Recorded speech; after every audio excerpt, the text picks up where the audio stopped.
Friends, ఈ video మీకు నచ్చినట్లయితే లైక్ చేయండి, షేర్ చేయండి, కామెంట్ చేయండి. ఈ ఛానల్ను సబ్స్క్రైబ్ చేసుకోండి.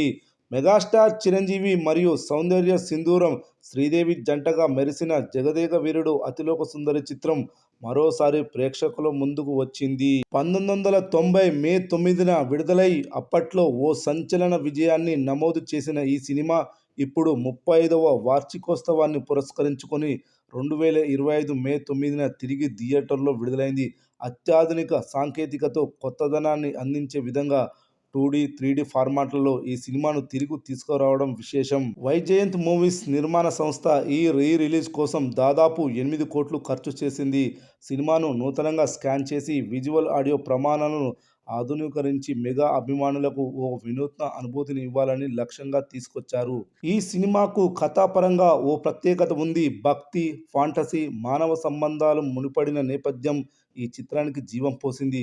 చిరంజీవి ఈ చిత్రంలో టూరిస్ట్ గైడ్గా కనిపించగా, శ్రీదేవి ఓ ఇంద్రలోక సుందరిగా, అతిలోక సుందరిగా ప్రేక్షకులను ఆకట్టుకున్నారు. ఆమెలోని పరాకాష్ఠమైన నటిశక్తి, చిరంజీవితో స్క్రీన్పై సృష్టించిన మాయాజాలం ఇప్పటికీ ప్రేక్షకులను అలరిస్తోంది. ఈ చిత్రం చిరంజీవి కెరీర్లో ఓ మైలురాయిగా నిలిచిపోయింది.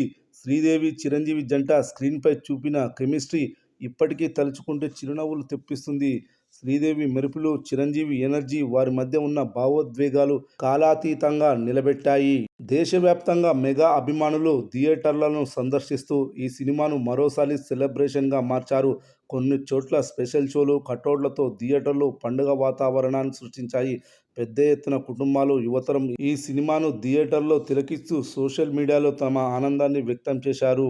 ఇక ఈ సినిమా కలెక్షన్ల విషయానికొస్తే మొదటి రోజే 1,70,00,000 గ్రాస్ వసూలు చేసి సంచలనం సృష్టించింది. అదేవిధంగా రెండవ రోజు 81,00,000 వసూలు చేసింది.